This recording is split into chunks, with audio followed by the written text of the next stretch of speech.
être un intercesseur, tu dois avoir le Saint-Esprit. Tu dois avoir le Saint-Esprit. Tu ne peux pas intercéder pour les gens sans que tu n'aies le Saint-Esprit toi-même. C'est pas possible, on ne t'écoute même pas, Dieu ne t'entend pas. On va aller dans le livre des Hébreux. De plus, il y a eu des sacrifices en grand nombre parce que la mort les empêchait d'être permanents. Mais lui, parce qu'il demeure éternellement, possède un sacerdoce qui n'est pas transmissible. Jésus. Parce qu'il y a des sacrificateurs qui sont venus mais qui étaient morts. Un sacrificateur qui vient, qui lance. Hébreux 7, 23 à 25. Les sacrificateurs, quand ils venaient, ils parlaient en faveur du peuple. Ils parlaient en faveur du peuple. Mais après, ils mouraient même. Ils mouraient. Ils étaient incapables de continuer à parler en faveur du peuple. Le peuple pour qui tu parles, il reste vivant. Toi, tu meurs. Qui va continuer à parler? L'homme est encore limité, hyper limité pour être un intercesseur. Un intercesseur doit avoir une vie éternelle. Il ne doit jamais s'arrêter. Il ne doit jamais arrêter de vivre. Il doit être là. Parce que le jour où il disparaît, les gens arrêtent de vivre les bienfaits de Dieu. Le jour où il n'est plus, qui va parler à Dieu en faveur des hommes? Qui va user de son influence? Mais ceux-là, ils mouraient. Ces sacrificateurs-là, eux, ils mouraient.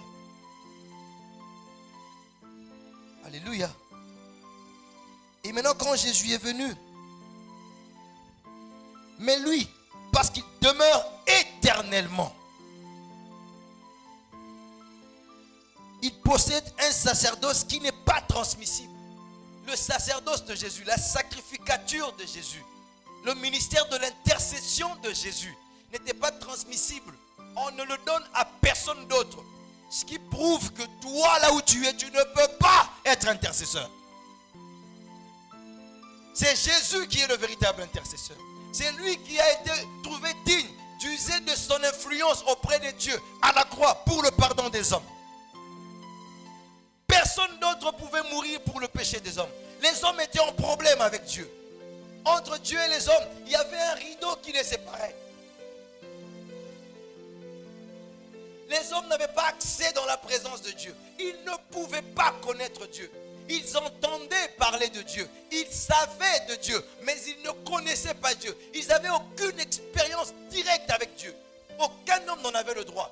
Pourquoi? Parce que l'homme était sous le pouvoir du péché. Le péché était en train de ronger la vie de l'homme. L'incrédulité.